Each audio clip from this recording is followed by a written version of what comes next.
So before you paddle out, a really key point to be aware of, if you imagine this is the aerial view of some swell coming into the beach, and you've got your shoreline here. As you turn up to the shoreline and you're getting ready to paddle out, it's really important to know that when waves break, they displace water, and that water has to get back out to sea. So you'll always find that on the shoreline, the water is either going up or down the beach. So before you paddle out, let's say you've got a nice channel here to paddle out in. If as you go to paddle out, you line up directly in front of it, but the water is escaping up the beach, then as soon as you hit the water, you're going to start to get pulled this way, and you're not going to line up with the channel. On a day like today, my board's going that way about 15 miles an hour. So if you've been watching the sets as they come in, and you've got sets breaking here first and running nicely into this channel here and here, as you start to paddle out, if the water's drifting up the beach, as you start to paddle, you're going to end up drifting out in front of where the sets are breaking first. So when a set does come in, you're going to end up getting caught by it.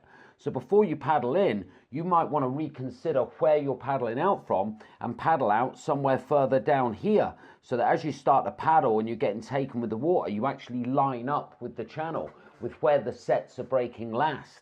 So I can see here when I put my board down, it just wants to float off that way.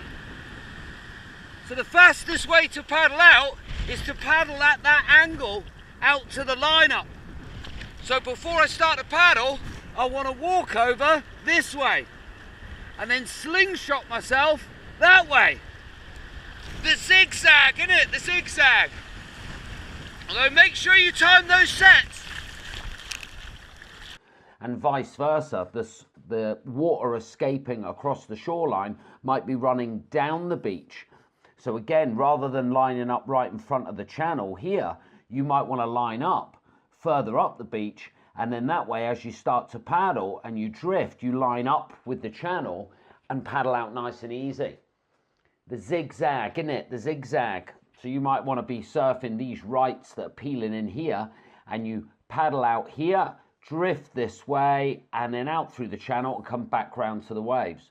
Or if you want to surf these nice lefts here, again, you paddle out here, drift with the water, and then paddle straight out. Because it's a lot faster to paddle with the water than against it.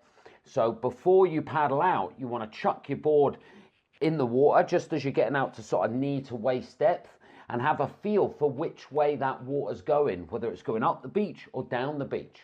And then you want to adjust your paddle out accordingly.